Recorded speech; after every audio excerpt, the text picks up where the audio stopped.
Nah, pembahasan selanjutnya nih Bang. Tadi kita udah membahas tentang apa itu Kundalini dan bagaimana mekanismenya. Nah, selanjutnya adalah tentang manfaatnya nih Bang. Manfaat dengan kita mencapai kebangkitan Kundalini itu apa Bang? Bisa dijabarkan? Ya, sebenarnya kalau kita pahami ya, setiap manusia itu harus mengupgrade dirinya, mengupgrade kesadarannya menjadi manusia yang manusiawi. Karena tanpa kita sadari banyak sekali orang-orang saat ini ya yang tidak manusiawi. Mungkin bagi orang yang diberi kasaf ya, atau dibukakan mata hatinya atau mata batinnya oleh Tuhan, dia akan banyak melihat manusia dengan wujud kepala hewan.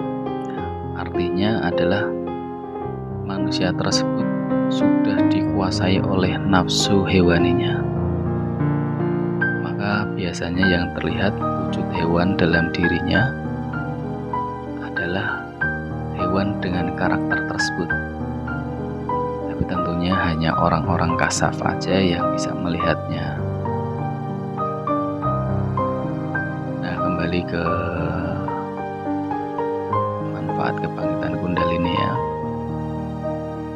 Selain daripada kita upgrade ya, upgrade yang dimaksud itu adalah kita bisa mencapai puncak daripada kebangkitan Kundalini itu sendiri, yaitu menjadi manusia yang tercerahkan.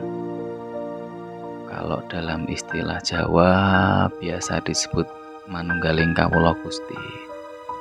Itu adalah fase puncak tertinggi seseorang mencapai kebangkitan Kundalini, menyatu dengan Tuhan Sang Pencipta.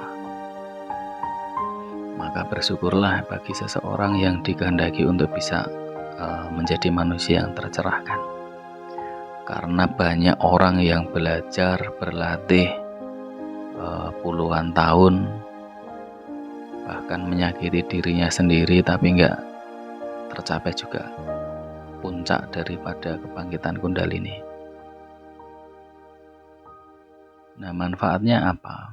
Pastinya banyak sekali ya. Seseorang yang sudah mengaktifkan atau mengalami kebangkitan Kundalini, yang pertama pastinya cakra-cakra dalam tubuhnya itu akan bersih dari segala hal negatif ya. Dengan cakra yang bersih, maka energi yang tersalurkan ke organ tubuhnya pasti lebih murni, lebih optimal pastinya ya, sehingga menjadikan dirinya sehat pastinya. Nah, manfaat selanjutnya adalah IQ, kecerdasan intelektualnya, kemudian kecerdasan emosinya, dan kecerdasan spiritualnya akan upgrade.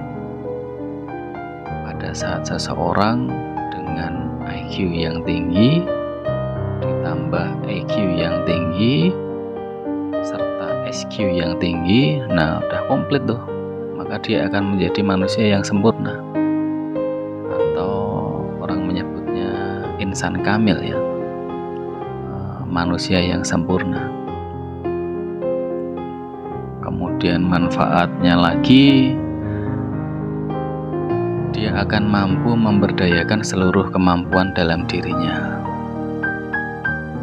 Jadi sebenarnya diri kita itu banyak kemampuan-kemampuan yang tidak kita pahami, banyak yang tertidur. Nah, dengan kebangkitan Kundalini ini, seseorang akan menyadari kemampuan dari dalam dirinya.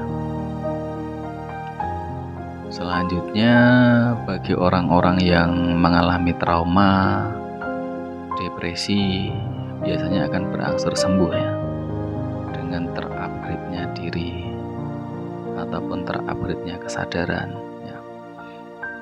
Selain itu bisa juga manfaat yang lain yang terkait dengan alam sekitar. Dia akan teresonansi itu dengan alam.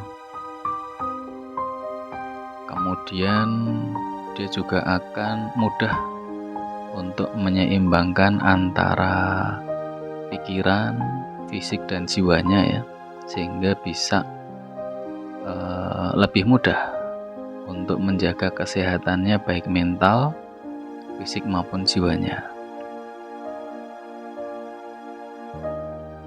Dan ada lagi manfaatnya ya, yang ini biasa yang dicari orang-orang, yaitu terhindar dari serangan metafisika atau serangan sihir ini ya. Karena sifat energi Kundalini ini dia sifatnya memurnikan segala hal yang negatif,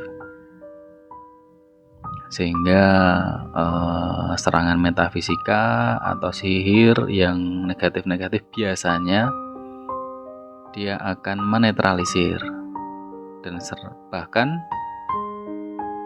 energi negatif tadi dia akan terhindar, dia akan kembali, karena dia tahu kalau misalkan dia menyerang dia akan lebur ya.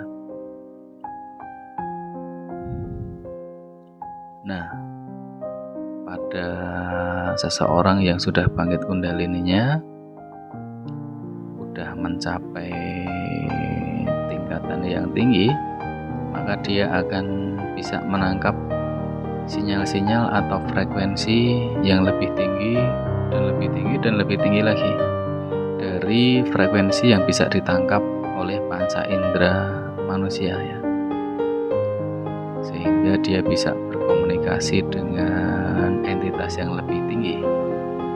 Entitas yang dimaksud ini adalah para kekasih Tuhan, malaikat, bahkan mungkin para nabi. Dia bisa menangkap atau dia bisa resonansi dengan frekuensi yang lebih tinggi, sehingga dia bisa berkomunikasi. Tentunya ini dengan tingkatan yang tinggi ya. Tapi kembali lagi, puncak daripada kebangkitan Kundalini, manfaat utamanya adalah mencapai titik manunggal dengan Sang Pencipta, menjadi tercerahkan, memahami kesadaran diri yang sejati, asal muasal diri,